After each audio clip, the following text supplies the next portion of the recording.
Maintenant, à vous de choisir, j'ai envie de dire.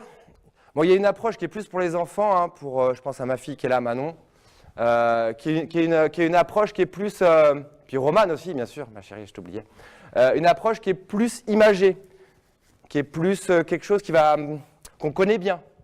On va pouvoir rentrer dedans parce qu'on a déjà l'univers dans notre tête. D'accord? Vous connaissez déjà, voilà, la réponse. C'est l'avantage de cette approche, c'est qu'on n'a pas besoin de faire un effort de compréhension de l'environnement dans lequel je vous emmène. Je vous avais dit, c'est un voyage en conscience. Hein. Vous êtes prêts? Allez, go. Le conte de Cendrillon. Est-ce que des personnes ont une idée là de ce qu'on schématise, de ce qu'on représente de vous, chacun là, à travers ce conte-là, ici, là? Qu'est-ce qu'il y a ici, là? Un cocher, d'accord? Un cocher. Coach, cocher, ok. On a quoi ici?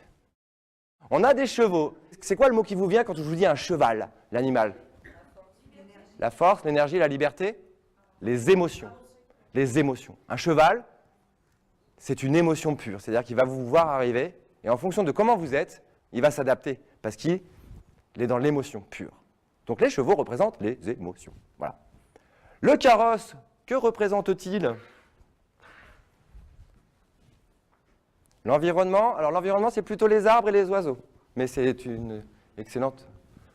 Voilà, on a l'environnement effectivement qui est autour de Cendrillon, autour du carrosse avec les oiseaux, c'est beau, c'est génial, c'est chouette. Le carrosse c'est le corps, d'accord? Avec les roues, les hanches, les articulations. Et puis là, ici, on a Cendrillon, la petite Cendrillon, celle qui est à l'intérieur de vous là, tout au fond, la toute petite Cendrillon, qui a envie de rêve, de magie, de bonheur, de petits cœurs, de papillons dans le ventre. Ça va? Donc ça, c'est vous. Votre mental, vos émotions, votre corps et votre essence qui est enfouie dans tout ça. D'accord? L'idée, c'est de la faire émerger, elle. Dans le conte de Cendrillon, on a de la chance, ils ont fait les choses bien, ils se sont dit, on ne va pas se prendre la tête, on ne va pas leur faire un truc trop compliqué. Cendrillon, elle sait où elle va. Donc Cendrillon, elle s'est dit, tiens, moi, je kiffe le prince, et du coup, je vais aller voir le prince. Et du coup, elle dit au cocher, cocher, est-ce que tu pourrais m'emmener voir le prince? Le cocher dit, bien sûr.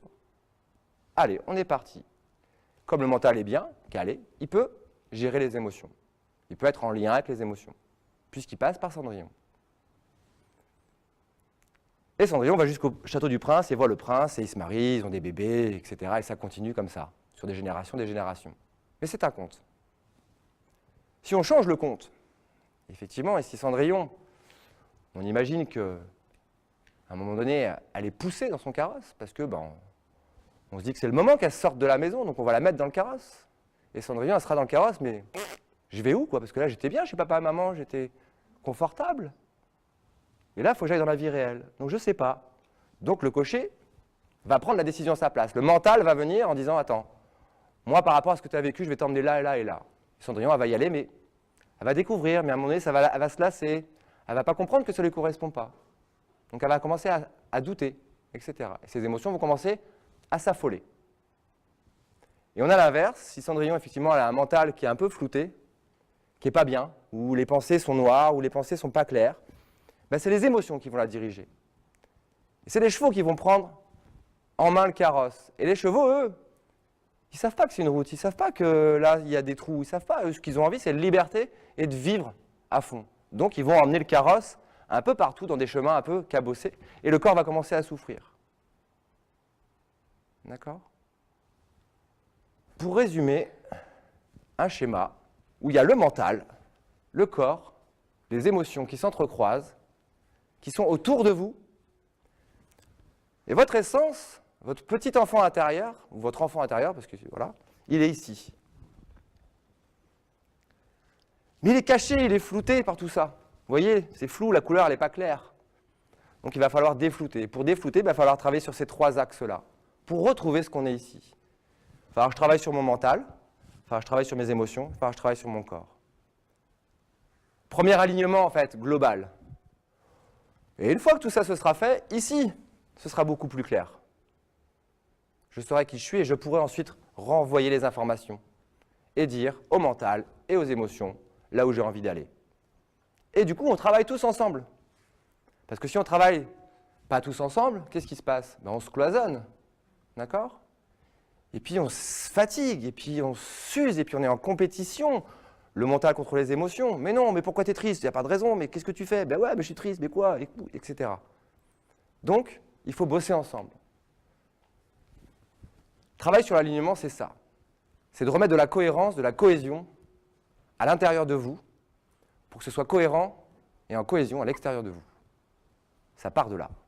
Si j'attends que ce soit le reste qui change, ça ne va pas marcher parce qu'ils ne vont pas changer comme moi j'ai envie qu'ils changent. Parce que moi j'attends des choses des autres. J'attends plein de choses. Qui m'aiment, qui me donnent de la reconnaissance, qui m'apprécient, qui m'invitent, qui jouent avec moi. Mais eux, est-ce qu'ils ont envie de jouer avec moi? Est-ce qu'ils ont envie de me donner de la reconnaissance? Est-ce qu'ils ont de la reconnaissance? Est-ce qu'ils ont de l'amour à donner? J'en sais rien. Donc d'abord, je vais le faire pour moi. Je vais être égoïste. Je vais être égoïste. Je prends des petites nouvelles de temps en temps, il ne faut pas hésiter à me dire « ça va pas, je ne sais pas ce qui se passe ». Qu'est-ce qui vous intéresse après ?